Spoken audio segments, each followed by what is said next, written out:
some people seem to be really lucky. Other people seem to be really unlucky. Is it behavioural?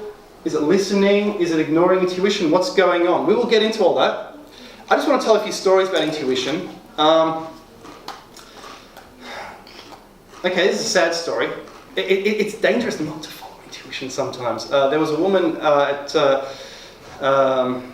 during the September 11 attacks, and she was actually, her family was in the tower, and the intuition was saying, get them out of there, and she just refused. She didn't do it, and so she lost the family, and she was always lamenting, oh my God, I actually had a signal that something was wrong. Got another story. There was a tour. There was a tour going on in the jungle somewhere. I think it was in Brazil. And the tour guide said, come with us, let's go this way. And we'll get back to the car. And one of the group said, no, that doesn't feel right. I'm not listening to you guys. I'm going my own. I'm taking this fork in the road. I'm going this way instead. And the rest of the team said, what, are you crazy? You're going to go off on your own into the jungle? And she said, look, my intuition's not wrong. And these guys were guides. She went against the guides. So what happened was, the guides, they sort of got lost, and then they found their car, and the car was, I think the car was destroyed or something. And meanwhile, the lady who was using her intuition, she got to the location where she needed to be quite quickly. And the guides appeared 24 hours later, very thirsty, confused. They'd gone the wrong way. So her intuition was proved correct. If you have the confidence to use your intuition to go against the experts even, I think you're in a very good place. So, intuition and confidence, as I mentioned, they synchromesh, they work together. And the more confidence you have to listen to your intuition. The more intuitive you are, the more confidence you get, because you've got the intuition backing you up. They help each other. So, I've written here, confidence to get your fishing net to the endless stream. There's a stream, the stream of good luck, the stream of fish. Do you have the confidence to get your fishing rod and your fishing net out that day to catch the fish? Or are you saying, well, it's cloudy today, and in this weather the fish don't really pop up, so I'm going to stay at home. That person will not experience good luck. Also, I think lucky, now they define lucky as lock. It's locked in place. I think they're wrong. I think it actually means looky. You're looking around. A lucky person is always relaxed and looking around. Looking at the world. Not neurotic. Looking for opportunities. Curious. Because they're curious, they start talking to people. Asking a question. That's a very interesting shirt. What do you do? Who styles your hair? That's amazing, and they start asking questions, you see. And that's how you become lucky, you start talking to people. So, types of intuition. We all know the different types. There's a nagging feeling. And it's like, get out of bed, hop on the tram, go to Royal Park. Now, someone told me they had this feeling, and they were like, okay, I'll listen. They did that, and they met someone they hadn't seen in 20 years. So I think that nagging feeling is actually used for meeting people. It's one of our instincts. It's used for meeting people across long distances. Australian Aborigines do that. They just go off, and then they get an inkling, I'll go over here. And then they meet people across hundreds of miles. Or some say they send messages across hundreds of miles as well, and they're just using their feelings. This is the most useful part of intuition, I think. The suggestive voice. It's called the quiet voice. And it gives you a plan. It sort of pops up. So you have a difficulty. The quiet voice pops up and says, well, why don't you do this and that? And then this will happen. And then I'll be okay. And then it doesn't nag you at all. It actually goes away for a while. And it says, bye. And it goes away. It doesn't nag you. But that would work. That would work. And often we just forget about it later on because unfortunately it doesn't come back very often. It comes back occasionally. I think that suggestive voice is the key to using your intuition. So listen to that quiet voice. People have localized it in intuition books to the center of the brain. It feels like it's in the center of the brain. It's speaking. You don't hear a voice, you just know what it's saying. People call it the quiet voice of God. In the Bible, it's the quiet voice of God. Then there's the comfort feeling. So this is some key information I want to give you. It's used to make sure you're on track to happiness. And also, then there's the gut. It's used for impulse decisions. So it'll tell you, so let's say you're interviewing someone for a job. Well, they've got a fancy suit, they've got all these credentials, and the gut's screaming no.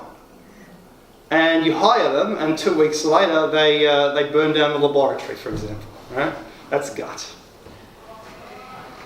Habit number 6. So move into the direction of mental ease. If there is something that feels not right, don't do that. We all know this. But I'm telling you, you can actually check that you've made the right decision afterwards by seeing if you're still comfortable.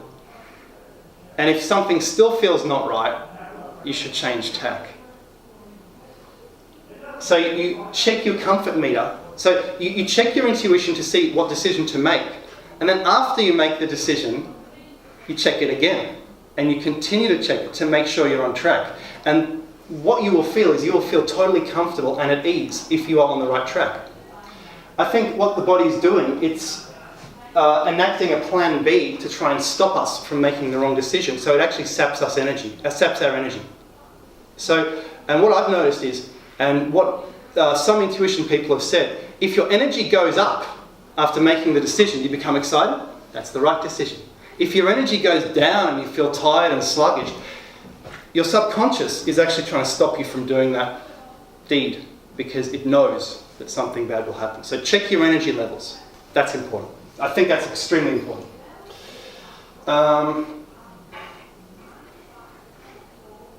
I'm saying that, yeah, intuition it's kind of a predicting the future. We don't really know how it works. I don't necessarily want to go into that.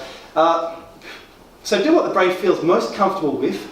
So getting out of the tram, getting on the tram, walking to the park, and you will usually be rewarded with a resulting increase in happiness.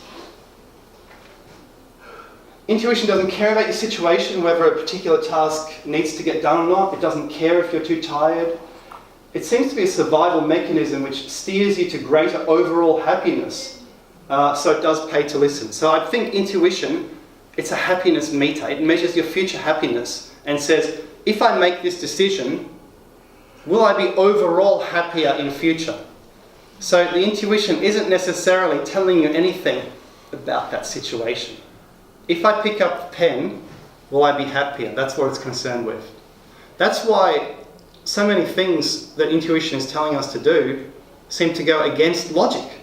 So I have to finish this assignment, I have to finish it. And intuition is saying, no, go outside. I think what intuition is telling you is you'll be happier if you go outside. Trust me. What do you guys think?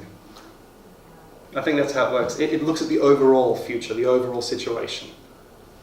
Happier in the short term because you get to put off the assignment a bit longer? No, I think it will lead to a better eventuality, a better result for you. Yeah.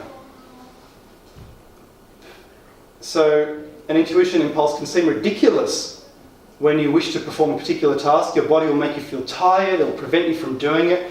Anything other than the intuitive response. And I think it has your best end in mind, and you'll feel uncomfortable if you're not following it anyway, so it's good to follow it.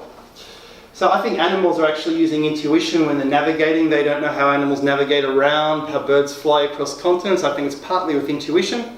I think it's a primitive mechanism in our brains. I've told you the Twin Towers example and the hiking example. Habit number 7, I've told you this, how to know you're on track. Well, you measure if you're still comfortable. Are you still comfortable with it? Are you not comfortable? That's how you do it. So that's how you know. Be aware you're doing great things. That improves your intuition. Another thing which improves your intuition is meditation. People who meditate 5 minutes a day are actually twice as lucky as people who don't meditate at all, who don't have a quiet time. It's true. Because when you're relaxed is when intuition is working better. But you have to have a positive intention in mind. Pessimists believe they are cursed, and it keeps coming true. So they keep thinking, oh, that's right, I'm cursed. both pessimists and optimists are correct. They both draw on evidence, but it's been found that lucky people recall lucky events more and forget the bad events. And it's been found that unlucky people recall unlucky events more and never forget the bad events. And it stops them doing things. Stops them getting out of the house, stops them walking down the street. It's a real impediment. So it's always good to recall lucky events in your life. And you increase your luck with the behavioural trait of forgetting bad events, thinking only of good ones. Dress using instinct. I'm talking about clothes again, I can't help it. Dress using instinct. Not logic. Don't think, oh, I need to wear this. No, I think if you dress using your instincts, you carry yourself, everything using your instincts, good things will happen. People will compliment you. People will say, oh, wow, you dress so well. Intuition always wins. If you think you know fashion, you don't. Intuition knows fashion. Intuition knows how you should dress to be appropriate for the day. You'll catch the eye of someone who you'll make a future connection with.